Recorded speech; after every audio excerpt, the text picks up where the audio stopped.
അയ്യപ്പ സംഗമം നടക്കാനിരിക്കെ ശബരിമലയിൽ പ്രായ വ്യത്യാസമില്ലാതെ സ്ത്രീകളെ പ്രവേശിക്കാമെന്ന കോടതിയിലെടുത്ത നിലപാട് തള്ളാനോ കൊള്ളാനോ തയ്യാറാകാതെ സർക്കാർ.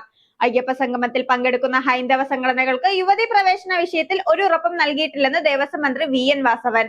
സർക്കാരുമായി ആലോചിച്ചല്ല സത്യവാങ്മൂലം തിരുത്താൻ നിയമോപദേശം തേടിയതെന്ന് ദേവസ്വം ബോർഡ് പ്രസിഡന്റ് പറഞ്ഞെന്നും VN വാസവൻ പറഞ്ഞു. ഇക്കാര്യത്തിൽ സർക്കാരിനോട് ഒരു മറുപടി പറയിച്ചേ തീരൂ എന്ന നിലപാടിലാണ് UDF-ഉം BJP-യും.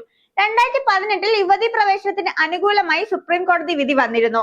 അതിന്റെ ഭാഗമായി സർക്കാർ എടുത്ത നിലപാട് ശബരിമലയിൽ യുവതി പ്രവേശനം വേണം എന്ന് തന്നെയാണ്. അതനുസരിച്ചാണ് നടപടികൾ മുന്നോട്ട് പോയത്. എന്നാൽ 2018-ലെ മണ്ഡലകാല വിളക്ക് കാലം സംഘർഷഭരിതമായി മാറുകയായിരുന്നു. ആ നിലപാടിൽ നിന്ന് സർക്കാർ മാറിയിട്ടുണ്ടോ ഇല്ലയോ എന്ന് ആവർത്തിച്ച് ആവശ്യപ്പെടുകയാണ് BJP-യും UDF-ഉം.